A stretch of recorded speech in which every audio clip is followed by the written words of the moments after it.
Hi everyone, I am back with another LeetCode challenge, and this time we are solving problem number 128, which is longest consecutive sequence. If you're new here, then I am Radhika and this is my YouTube channel Datazard, and now without further ado, let's get started. So the problem states that given an unsorted array of integers nums, return the length of the longest consecutive elements sequence. You must write an algorithm that runs in O of n time. So we are given this constraint, and in this we have to solve this problem. Let us first try to understand what this problem is saying. So we are given this sequence, let's say 100, then 4, then 200, 1, 3 and 2. We are given this sequence, and now we are asked that what is the longest consecutive sequence that we can create from this. If we try the brute force way, then with 100, we can only create one length sequence. Because we don't have the next number from 100, so I will write 1 over here. Then the next number is 4. So from 4, we cannot go any further. We don't have 5 in this nums array. So the only length that we can get from 4 is again 1. Then the next number is 200. So from 200, we cannot go any further. We don't have 201 in this nums array. So we will just have size 1. And then the next number is 1. So from 1, we can go to 2. We have 2, then we have 3, and then we have 4. So we can create a consecutive sequence of 4 elements using 1. So I'm writing 4 as length here. Then the next number is 3, and from 3 we can go to 4. So we can create a consecutive sequence of length 2 from this. Then we have 2. So from 2 we can go to 3 and then 4. So we can create a sequence of length 3. So finally we have gone through all the elements in this array, and then we have figured out their length, and the final length that we return is 4 because this is the maximum length, and this becomes our answer. But this is the brute force way of solving this, and this will not give us O of n time complexity, which is the constraint given in challenge. So to do that, let's try to understand what we need to do. So what change do we need to make in this process? So essentially here, what are we doing is we are taking each of these elements as the start of the sequence and then trying to find the maximum length of the sequence that we can create using this start. But if you look at elements like 4, 3 and 2, these we are still considering them as start of the element, but the actual start of the sequence is 1. We can go to 2, 3 and then 4. Which means these elements, they are not the actual start of the sequence. And if we are able to eliminate these from our computations, then we have optimized our algorithm. And to do that, look at these elements carefully. 100. Do you have 100 minus 1, which is 99 in this nums array? No, you do not. Which means this is the actual start element of the sequence. Similarly for 200. Do you have 200 minus 1, which is 199 in this nums array? No, it is not. Which means again, this is actual start of the sequence. Similarly 1. Do you have 1 minus 1, which is 0 in here? No, we don't. Which means again, this is actual start. So all we need to do is we have to find the actual start, and then the rest of these, we can just skip them. We do not have to find the sequence because they will anyways be considered as the sequences in these start elements. So this is the important point, that we have to find the actual start element.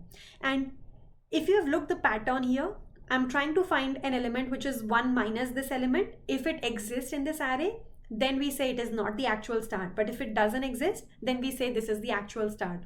So this is one of the conditions that I'm going to check in my code to find out whether we continue finding sequence from here or not.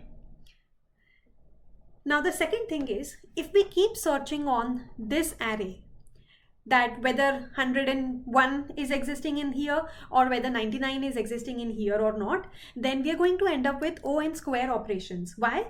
Because in array, we have to loop through all the elements to check whether the element that we are looking for is existing in this array or not. So this is not the best operation to do. Instead, the better data structure to use this would be set.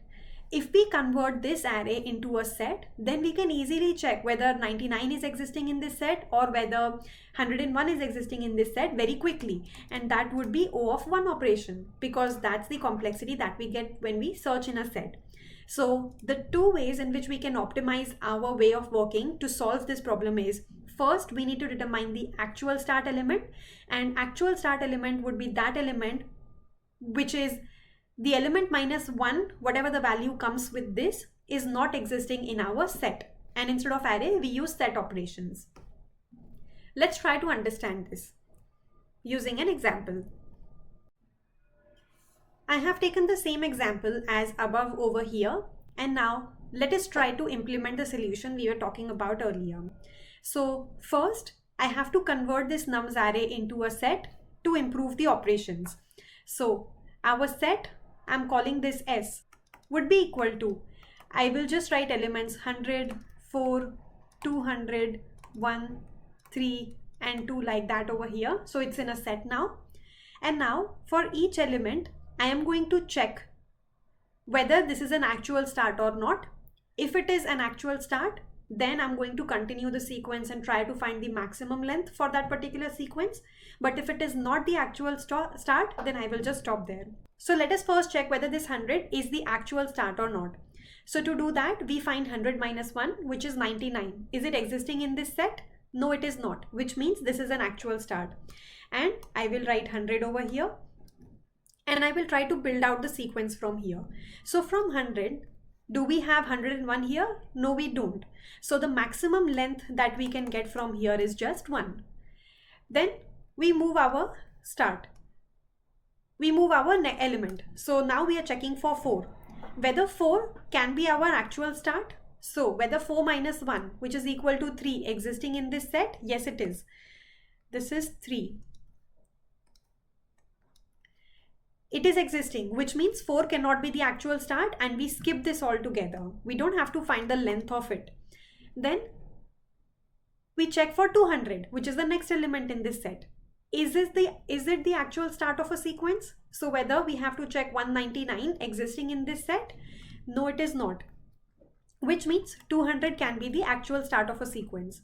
Now let us start making the sequence from here. So do we have 201 in this set? No, we don't. Which means the maximum length that we can get from this 200 start is just 1. Then again we move to the next element in the set, which is equal to 1. And we check whether 1 can be the start of the new sequence. So we have to check whether 1 minus 1, which is equal to 0, existing in this set. No, it is not, which means yes, 1 can be the actual start. So I write 1 over here. Then we continue making the sequence from here. So 1 plus 1 is 2. Yes, we have 2, which means our maximum length right now is 2. Then 2 plus 1 is 3. So our maximum length is increased by 1, which is 3. Then 3 plus 1 is 4. And yes, 4 is existing in the set. So which means our maximum length for this from 1 is 4.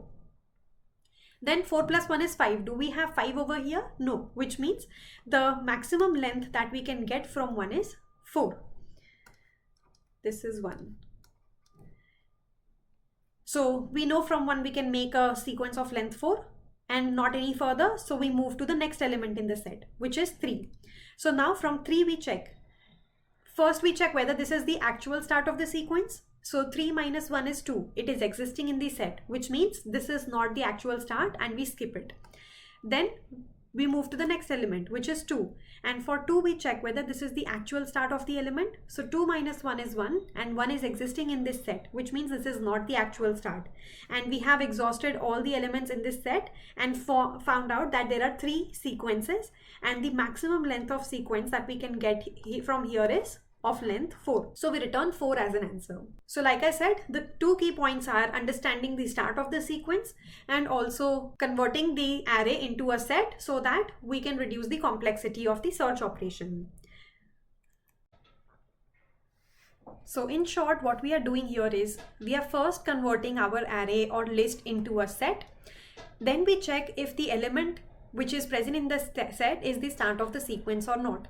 And to do that, we first need to check if the element minus 1, whatever that value comes out to be, does that exist in set or not. If it is existing in set, then we just skip this element because we know that this element is part of a sequence, not the start of the sequence, and that's why we don't have to find the length from here. But if the element -1 is not existing in the set, then we know that we have found the start of a new sequence, and we keep on adding 1 to this element till we find an element which is not existing in this set, and then whatever length that would be the length of that sequence starting from this element that we are at. And then we return the final length of the maximum sequence that we can create. Now let's see this using code. So like we were doing in our exercise earlier, we have to first convert this nums list or nums array into a set. So for this, I'm calling this set as S, and all we need to do is pass our nums inside this set. Then I'm going to initialize a variable called max length with 0. So currently the max length that can be returned is 0. And now we have to iterate over each element in S. So I will write for num in S. So for all the elements in S, we first have to check whether num -1 is in S or not. So if not in S, then only we have to process. If it is in S, then we just move to the next element in S. So if it is not in S, then we know that the next element to process would be equal to num +1, because then we have to check whether the next element, which is +1, is in the set or not. So we say nums to process is 1, and I'm going to initialize the length of the sequence with 1. Now, while our num to process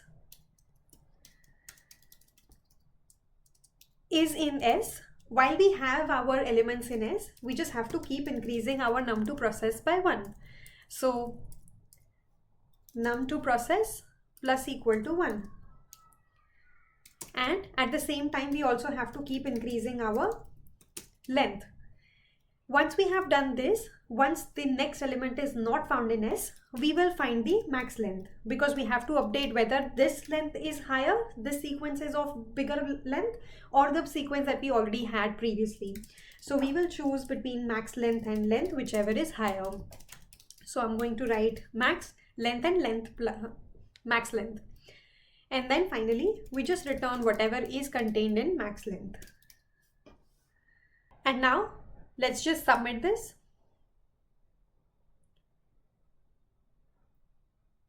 And the solution gets accepted. If you found this video helpful and you were able to understand how to solve this problem, then please do subscribe to my channel and hit the like button. Thank you for watching. I will see you in my next one.